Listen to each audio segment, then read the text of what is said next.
Sevgili izleyenlerimiz, Üsküp sokaklarında gezinirken çok sayıda Türk esnafa rastladık. Hemen içeri girip bir tanesine mikrofon uzatmak isteriz. Seni biraz tanıyabilir miyiz? İsmim Ömer. İstanbul'da doğma büyümeyim. Buraya da 4 ay oldu yerleşeli. Öyle geçimimizi sağlıyoruz. Nasıl bir karar verdin? Buraya yerleşmen nasıl oldu?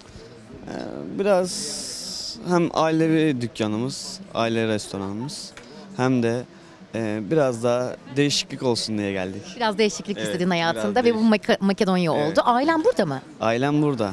Eşim ve çocuğum burada. Peki bize biraz Makedonya'da Türk yaşamını anlatır mısın? Türk yaşamı yani şöyle söyleyeyim. Makedonya'nın %5'i 10'u arası Türk zaten. Dükkanlar olsun, restoranlar olsun çarşındaki. Yarısı Türktür.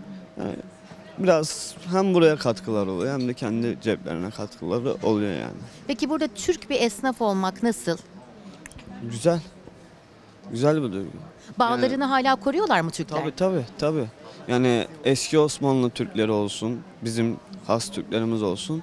Yani hepsi kardeş gibi geçiniyoruz yani. Yemekler peki, Türk yemekleri? Tabii lahmacun olsun, pide olsun hepsi Türk yemekleri. Testi kebabımız olsun, kilis tavamız olsun, et sotemiz, tavuk sotemiz hepsi Türk ürünleridir yani. Burada hala Türk yemeklerini yaşatıyorsunuz, Evet. Türk lezzetlerini sunuyorsunuz. Güzel yani Makedonya güzel.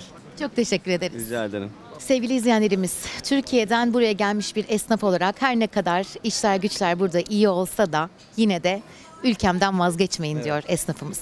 Ülkemizden vazgeçmeyelim. Ne mutlu Türk'üm Türk'üm diye. diyene.